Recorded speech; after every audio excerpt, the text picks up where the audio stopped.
All right, guys, so check it out. Second hour. We got some more stuff coming up. We are actually going to equip you with some important stuff.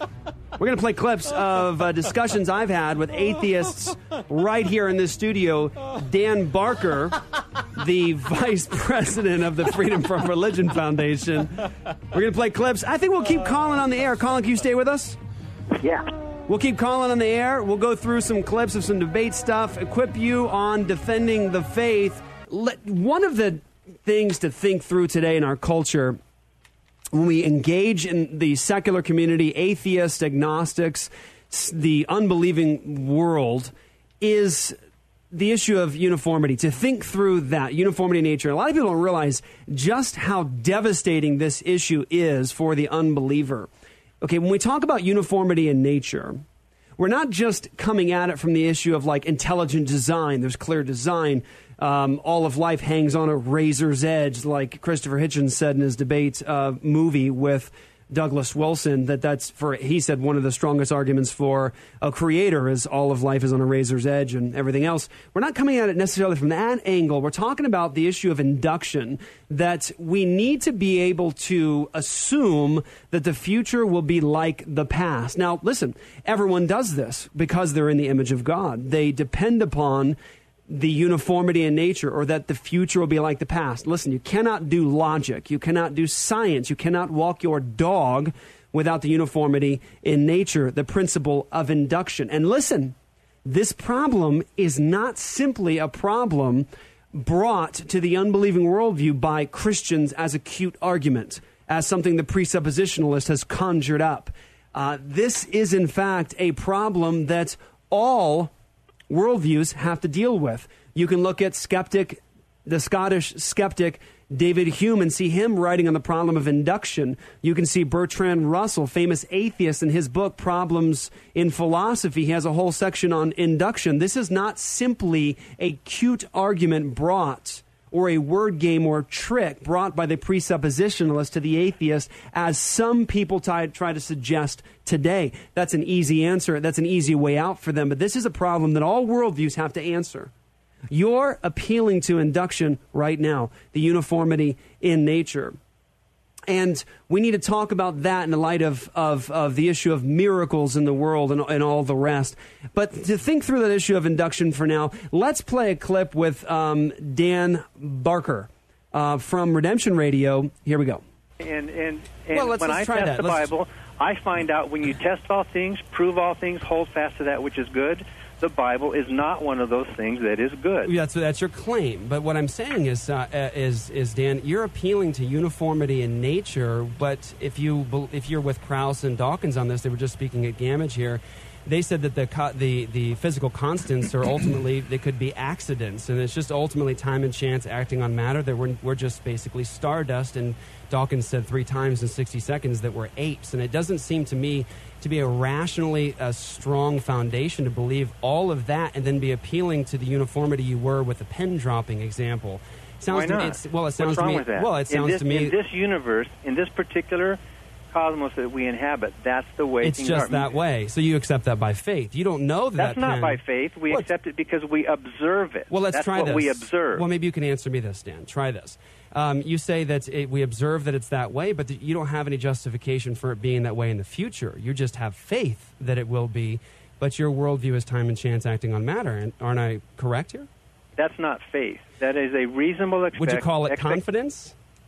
A confidence based on a high level of probability. All factual claims are claims of probability. And all of us would say we might be wrong. Dawkins would even say you might be wrong. The pen may go to the ceiling tomorrow. Exactly. But so far, the probability based on past experience and based on Bayes' theorem and so on is that you would bet that it would not go to the ceiling tomorrow. In another iteration of the Big Bang, the laws and the constants might be different than they are. Vic Stenger writes about this to a great degree, arguing that, in fact, the universe is not that fine-tuned for life. Well, do you live that way? Do you live that way, though, Dan? Do you live like it's a gamble? Do you live like it's not that way?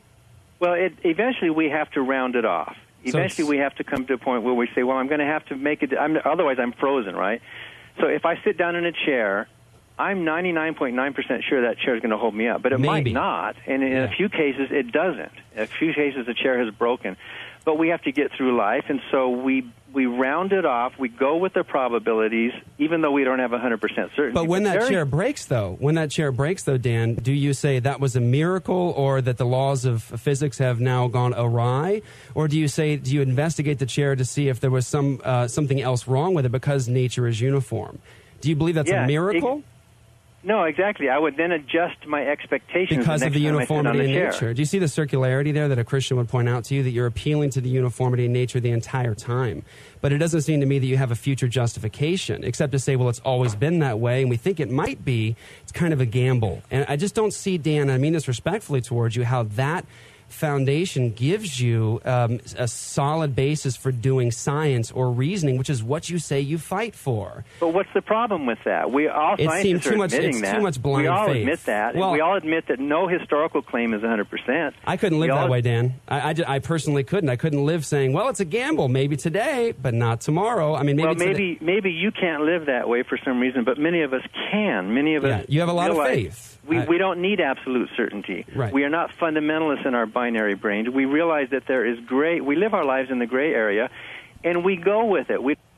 All right, so there was Dan Barker. That is the co-president of the Freedom from Religion Foundation. You guys know him from Fox News, CNN, MSNBC, especially during Christmas time. He's the atheist who stole Christmas. He's always putting the billboards up, all over Christmas time is their favorite time to do their big pushes, and he's always on Fox News trying to attack somebody for celebrating Christmas as an atheist at some point. So that's Dan Barker. All right, commentary. Colin, you want to make a commentary on that as you hear it for the first time, and we'll sort of we'll chop it up together. Yeah, sure. That one of the things that it seems like he just did not see and could not perceive was that the rational thought processes that were going on in his head, in order to answer your question, actually assume induction as well. Describe that for someone new to this. What do you mean?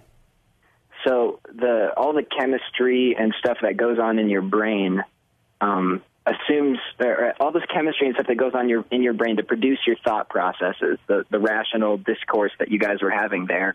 All of those chemical reactions depend on the consistency, because if the chemical reaction worked differently now than it did yesterday, then your thoughts would be different and be inconsistent. So in order to think rationally, you have to have scientific induction. The chemical reactions in your brain have to continue to function the same way.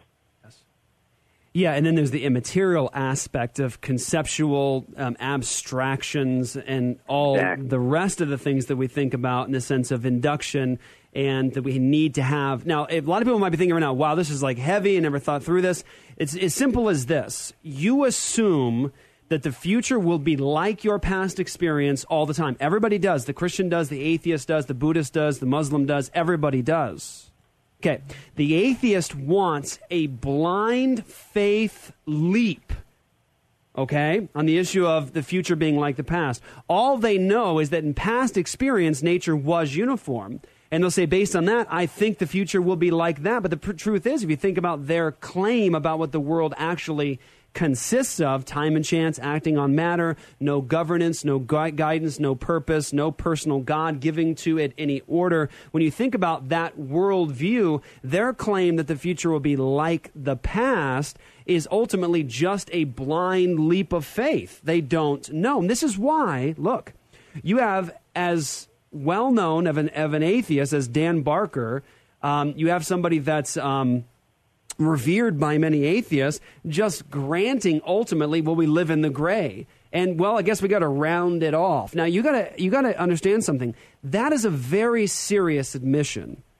When he's on our radio program and he admits that he doesn't ultimately know, and we have no real absolute certainty about this, and we sort of just round it off, what you see is an atheist that is living his life by nothing less, nothing more than simple blind faith. That's why I asked him, I said, that's just faith. You've got a lot of faith, Dan. And he says, no, it's not faith. I said, would you say it's confidence? And he says, yeah, that's a lot of confidence in past experience. Well, what is confidence? Confides is compound two words. It just means with faith. So he is with faith in his past experience. Listen to Bertrand Russell on the issue of induction. He says in his Problems in Philosophy, by the way, he's an atheist. Here's what he says. The inductive principle, however, is equally incapable of being proved by an